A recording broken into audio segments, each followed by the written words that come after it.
is a web series and podcast created by Temple of Geek. At the core of the project is the importance of telling the stories of women who have found inspiration, growth, and power through fandom. My name is Jenna Wren, and I'm the host of part of the Fangirl podcast. This podcast sets out to challenge the stereotype of what a fangirl is. By featuring several inspiring women and telling the stories of how their diverse and fascinating fandoms have participated in enriching their lives, both professionally and personally. Today we have with us Leeanne Krecic, creator of Eisner and Ringo-nominated webtoon Let's Play. Leeanne has the interesting circumstance of being both a fangirl, but also having tons of her own fans. Her webtoon Let's Play has a devoted readership with more than 677 million views, 4.8 million subscribers, and is the second most read title at Webtoon. I'm very excited to have you here with me today, Leeanne. How are you? I'm very good, thank you. Could you please just introduce yourself and let our audience know a little bit about you? Yeah, I'm Leeanne Krecic. I'm here with Luna, my cat, so you might hear her meowing in the background. I am, like you said in the introduction, I am a webtoon comic creator. I created the title Let's Play and have expanded my horizons to other titles that are currently work in progress, and also working on a game right now called Everdate, which is a visual novel / CCG dating game for Let's Play. Ooh, so it's connected to the Let's Play comic. Yes, it is based on the characters and the world and the storyline. Very interesting. Mm-hmm. So we always like to ask our guests, what is your definition of a fangirl? My definition of a fangirl is somebody who is, well, I mean, if you break it down, there's obviously a difference, like what's the difference between just a fan and a fangirl? And I think fangirls are often big fans of like romance, wholesome storylines, things that allow them to play with like ships, stuff like that. And it's not, I think it's a wonderful thing personally. And I definitely have been a fangirl once or twice in my day. Has your definition of that changed over time from when you were younger to now? I don't think it's changed. I think I just kind of understood that, it kind of better understand what a fangirl is. You know, it's just this wholesome love that people get very passionate about. And it involves a lot of squeeing also, which I do myself. Yes, it does. And, you know, just trying to decipher the difference between the different fan types, I guess, is as I've gotten older and more into the community, that's become clearer to me. Right. I think as you get older, too, you are more aware of the things that you really like, and you're less preoccupied with what other people think. Yeah. You know, I think when you're young, it's a little hard. Yeah, absolutely. Because like when I was younger, I used to be a fan of Ewoks, and I'm talking like when I was young. And when I got older, people are like, Ewoks are stupid. You know, they're like, they're silly or whatever. And it was like, well, but I like the Ewoks, so why can't I just enjoy what so it's like, I think that the older I've gotten, it's like I've just learned to just to love what I love and not care what other fans of the same, storyline or what have you think. Right. It's embracing that part of you without worrying. Yeah, you don't need the validation of others to confirm your fandom. You just kind of touched on this a little bit, but growing up, what were some things that you were really passionate about? I was really passionate on Sailor Moon because it was like, I think probably the first real anime that really sunk in as being like its own genre to me. Like I watched, Voltron and other stuff that was animated overseas, but it aired in the US. But I think like the anime that really just like settled in for me was Akira. And I saw that when I was around 13 years old, and it aired on cable television in the US for the first time. And I thought that was really awesome. And then I learned about Sailor Moon, and I went from being a fan to a fangirl when I started looking online. And this is the early days of the internet, to find when I learned it was a manga also, and not just an anime. And so like the American airing of the anime only was like first or second season, but I wanted to know more about the story. So then I became a fangirl when I actually got online and started tracking that stuff down. Right, getting more into the source material and the background. Yeah, I feel like being a fan, it's like you're passive, like you passively consume the media. But when you're like a fangirl or fanboy, you're like actively looking for it. It's funny. A few people that I've talked to on this podcast all mention Sailor Moon as one of the big cultural pieces that shaped their vision of being a fangirl. Well, yeah. I mean, it was like the first shoujo, technically, but it's like, well, I think it's also kind of crosses the line of shonen, but it's a female protagonist. So it's like kind of the first of its kind that really was aired in the US, because at the same time Dragon Ball Z was going on and Dragon Ball and stuff like that. So it was wonderful being a young girl seeing Sailor Moon as the hero, which is also a young girl. She had legs for days, which is hard to relate to, but it was great seeing this like wholesome camaraderie with her friends and just like overcoming the evil. And it was such a wonderful media to have for young girls everywhere. It still really holds up today too, I have to say. Good. Has fandom played a role in shaping your professional life? Yeah, I would say so, definitely. Because the thing about fandom is, well, obviously, the more fans you have, the more you can make it a career, a standalone career in terms of finances and stuff. But also, it's been a learning experience for me because I've never had a work that's had this kind of readership before. So it's been kind of a trial by fire, out of the frying pan into the fire experience in some cases. But, there's also concerns with parasocial relationships and stuff like that. So having to learn as a creator, it's important that you set boundaries, because if you just put yourself out there, it's really hard to get that back. You know what I mean? So it's definitely been a very interesting learning experience for me. You started out in IT, correct? Correct. How did you wind up getting into this sort of comic creative genre? I've always been creative. I've been an artist for a long time. I haven't taken a class since I was like 12, but I always drew because my mom was very creative. So it was always encouraged growing up. Originally, I was a musician, and then my health went south and I wasn't able to continue to be a professional musician. So I switched careers to something that was more manageable, which was IT.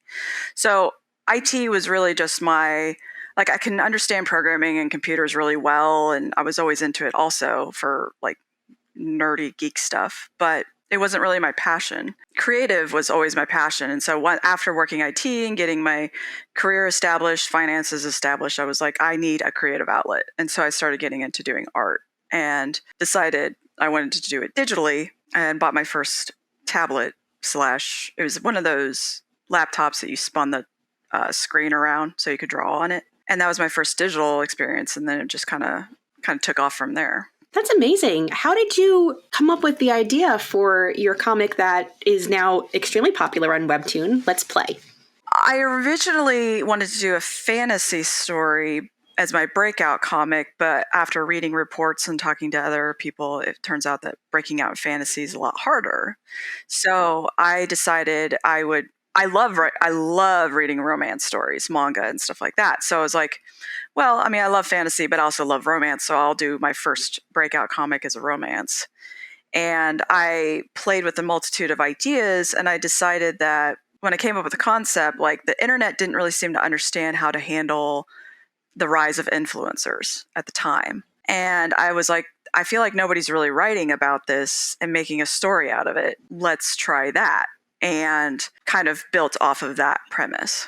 Right, because you have this YouTube personality in your beginning of your comic starting out. And I think that that's very unique when I read that as well. Mm-hmm. You still don't really see that a ton. Mm-hmm. So I think that sticks out. It's one of the overall arcing storylines. And, one of the premises is of Sam, who's the main character. She's she's a developer, works for her father's company as her 9-to-5, but she also wants to be a game developer. And one of the overarching questions of the story is, do you stick with a job that is stable, or do you go for your passion project, which could easily fail? The premise of the YouTuber, in this case, ViewTuber, dealing with backlash from fangirls, fanboys, and also hype backlash. The next season, we're going to see more from Marshall's standpoint, because not wanting to spoil the story, he's getting more into Sam's game. So players or fans are seeing that. So what is going to be their reaction to that overall? And it's always ups and downs. Now, when you mentioned Sam, how she works her 9-to-5 job, but she has this dream for something more, mm-hmm. Do you relate to that? Was that based on your own experiences? Yeah, I think to a degree, absolutely, because I was working a job that was financially stable and, paid the bills and all that sort of thing. But I wasn't passionate about it. And it was really a question of like, I think or at least in my case, I was raised, in this capitalist society where your contribution as an adult, or at least that marks you as an adult, is how much money you bring in and how professional or what have you can be. So it was a question of like, do I leave this stable job and follow a passion, which is making comics that I have no experience in and may fail, and I have to start all over again as a IT in another job. So it was really a leap of faith. And I think a lot of people kind of get into that position in their life at some point in time, and it's very difficult for them to make that decision. I would imagine it's definitely something that must be anxiety inducing because you don't know what you're going to step out into. Right. And that's, that was I'm married, and my husband was like, I support you. You supported me through my master's degree. If you want to pursue this, I support you. It was really a question of like, what happens if I fail? And then I got to the point where I was anxious about failing so much that I just decided I might succeed. So why am I wasting my energy and imagination on fearing that I might fail, and just go for it? That's an amazing way to look at it. Honestly, as a creator, it's so easy to get wrapped up in the what ifs and the what if nobody likes this, or what if it doesn't do as well as I think it's going to do. So I think that that's a really great way of looking at things. Right. What is it like being in the position where you yourself are a fangirl, but now you have a work that has fangirls of itself? I think it's easy for me to relate to fangirls of my own time. Well, I mean, to a degree. I'm always very critical of my own work. So it's like, if I have fangirls, I'm like, I guess I feel undeserving of them, I suppose. But I can also understand being very passionate and a fan of something. So I can understand when you get to that level where you love something, I can relate to them in that regard. It's this, attachment to something that you feel a resonance with, or something along those lines. Yeah, and I definitely understand it today because, the last 3 years have kind of been a dumpster fire. And I think a lot of people have needed something that is in a form of escapism, some feel good, some good dopamine hits, stuff like that. So I can understand people being very passionate about the things they love in this day and age. I think that is definitely well needed. Like you said, especially the past 3 years, it hasn't been exactly the easiest go for society. Exactly. Is that really what you think Let's Play resonates with audiences for? Is the feel-good sort of escapism, or do you think that there's something else? I do think it's an escapism. I do, like, my main goal with making comics that I updated, weekly, was the hope that for 10 minutes a day or 15 or however fast somebody reads, they kind of unplug from just the stressors of their day to day and just have fun, right? And just enjoy it, laugh. I am hoping that my work continues along that line, and that people continue to feel as though they can relate to characters. And I have also been told by a lot of women, at least, is that they wish they had Let's Play when they were younger, because talking about Sam's growth and maturing from a sheltered young lady to, this woman, and just seeing her growth and just the things she struggled with. They're like, that's stuff I struggled with when I was that age, but now that I'm in my 30s, it's like, I wish I had this when I was younger. It's extremely relatable. Yeah, so I'm hoping that it can continue to help support people and make them, even if it's just a little tidbit, to help them make wiser decisions or more comfort in their choices in life. I think that would be great. When did you know that Let's Play was going to be so huge? I still don't fully know it, if I'm honest. It doesn't sink in? No, because that's the kind of a downfall of the digital world, is that you don't really, it's just a number on a website, right? It's hard to really get a scope. If I'm told I have 7 million international readers, that's a number. But if I go into a warehouse and see 7 million books, that's like, whoa, you have a visual cue of what that is. I can understand where Kishimoto Musashi comes from. And when he wrapped up Naruto, and people asked him if he realized how popular his comic is internationally, and he had no idea. And I can understand why he would feel that way, if I'm honest. You almost need something more tangible to wrap your mind around it. It doesn't feel as real, I guess. And even when people say, oh, it's successful, it's got this many readers, that sort of thing, it was like, it still doesn't really sink in, I guess. Now, when you attend something like a big convention, I know you have San Diego Comic-Con coming up and New York Comic-Con, does that help to make it all feel a little more real to you? Yeah, it does. I mean, it's always wonderful meeting fans. And I think that meeting fans face to face has been wonderful because a lot of people come up and say, hey, I love your work. And I really appreciate all your work you put into it and just the effort. And I'm sorry if you're going through a hard time. And that really is some great positive reinforcement when they always say, in this culture today, you need to go out and touch grass, and it's like, that is touching grass and it's great. And when I have, sizable lines, it's very reassuring to see that because it can be discouraging to go to a signing and nobody shows up. And I mean, I can relate to, and I feel my heart goes out to any creator who has a signing and no one shows up, or very few. In those cases, it's just like, you just have to understand that, maybe people weren't available, maybe they couldn't find your booth, maybe they're, it's not that people don't care. It's just maybe for whatever reason, people couldn't make it to see you. And I think that's important for creators to understand. I think as a creator, it's very easy to take things personally. I mean, to an extent with the podcast and with my writing, it's so easy to step aside and say, oh, I don't know if people are actually really going to care about this, but it's more than that. Well, I mean, there's a saying of your story might be somebody else's survival guide. Like, I try to make short articles on my own website just to help other creators. And just talking about a topic that you're passionate about, you may not have millions of views or listens or what have you, but there may be one person that really has a huge impact on, that they listen to that. For me, whether it's 7 million or 7 people, I still think it's worth it because you can make a huge difference in somebody else's life. Definitely worth it. And like you said, it's hard to tell with the number on the screen, but does it really matter if it comes down to that one person? In this day and age, things can go viral very quickly. And I think a lot of people, if they come out with content and it doesn't go viral or doesn't become hugely successful in a short period of time, it's very discouraging for them. But you also have to remember that there are some stupid memes out there that are hugely popular. And it's not that it's any testament to the quality of your work. Sometimes what becomes popular is just purely because it's so ridiculous that it is popular. So I don't think that there is a quote unquote yardstick that everybody can measure themselves to. And I think that's very important to remember. Oh, definitely. And especially when you're faced with something like an algorithm that you're dealing with, I feel like there's no rhyme or reason a lot of the times to how things take off. You can't necessarily pander to the algorithm because it doesn't always make sense. Yeah. And there's other factors that are involved. There's outside influence. There's inside influence.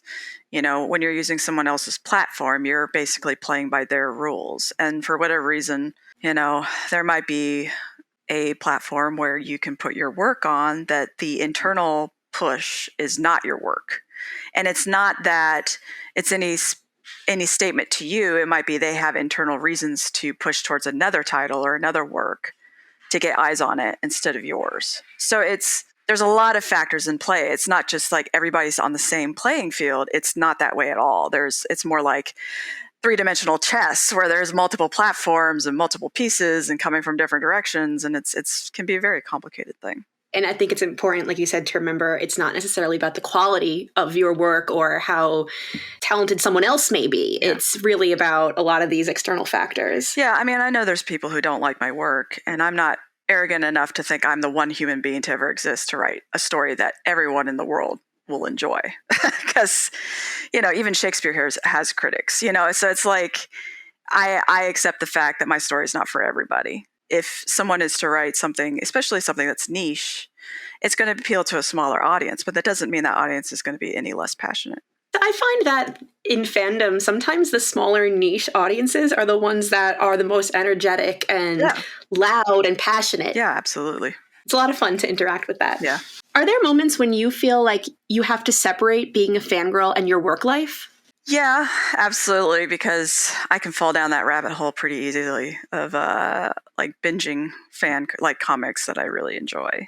So it's really like, one, I need to not binge stuff because I have work that I have to get done. And also the other thing is that I don't want other work to influence my writing because I don't want to accidentally plagiarize somebody else's concept or idea.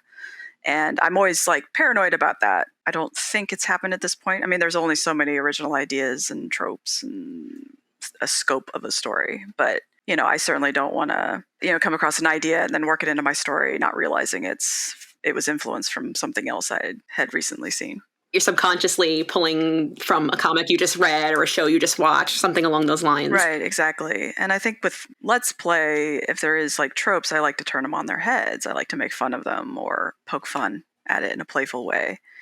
And so when something might initially seem to fall under a trope, it turns out it's the exact opposite. But that's purely based off my own fandom of consuming a lot of comics and seeing patterns in storytelling. So you try to change it up a little bit, make it a little different than what's predictable. Yeah, I mean, it's like a meta. Like, I think people who read Let's Play, the most of them are probably already read other titles. And I know a lot of like the joking tropes that I poke fun at. It might come up and people might be like, oh, is this another one of those story elements? And then it's like, oh, she's actually poking fun at it. Oh, okay, It's like a commentary almost. Yeah, exactly.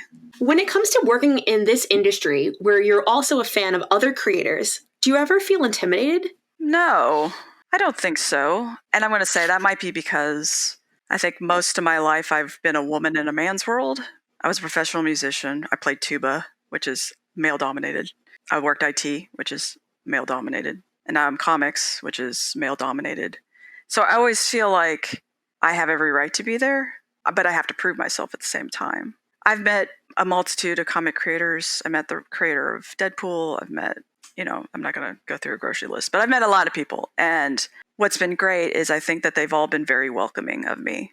And I have very few people I've met where I felt like I had to prove myself to them.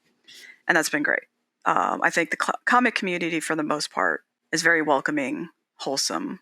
And I think everybody wants the others to succeed because we need to learn that it's not a zero-sum game. We all share readers. What's important is getting more readers into comics because who reads my title might read Deadpool or vice versa. It's been a very good community to be a part of. That's amazing. I think seeing creators support other creators is such a nice web, honestly. You're supporting each other, you're giving each other advice, and I think it's a beautiful thing to see. I've asked if I had rivals, and I'm like, absolutely not. I am my biggest rival to myself. Like, there's other webtoon creators that we often jumped around in the top few spots. And I will say, interestingly enough, I do like it better when I wasn't in the number one spot because you do deal with like that hype backlash. It's like that people see you're in a number one spot and they feel like you have to prove to them that you deserve that slot. And so you're more on the defensive. So I don't envy anybody who's in the number one slot. It's not fun. Right, you're like defending your role, your throne. Yeah, and like when Let's Play was announced as a when it was optioned for live action, there was that hype backlash again, where people are like, I didn't want to read this story to begin with, but now that it's getting a live action, I guess I'll check it out. And then they read it. They may have liked it or didn't, but if they didn't like it, they're going to basically defend their initial statement of why they didn't initially read it. And so it's interesting in like a study in human behavior. I think that us creators, if we stick together, it makes dealing with that so much easier. And I don't really see any other creator as a rival. I want everybody to succeed and do well and be treated fairly because it's really hard work. It is a passion project. I think that that's a beautiful way to wrap up our conversation today. I really appreciate you coming to talk to me, Leeanne. Yeah. Could you please let our listeners know where they can find you on social media? Yeah, so you can find me under Mongrel Marie, which is MongrelMarie on all social media. Again, thank you so much. It's been really fascinating to talk to you today, and I hope that I get to see you at New York Comic Con this year. Yeah, thank you so much for having me. This is going to wrap up this episode of the Portrait of a Fangirl podcast. We want to thank our guest, Leeanne Krecic, and everyone who tuned in today. If you have any questions or comments, hit us up on Instagram and Facebook using the handle Portrait of a Fangirl. You can also find us across all social media and on YouTube as Temple of Geek. If you'd like to check out any other episodes or shows, please visit us at templeofgeek.com.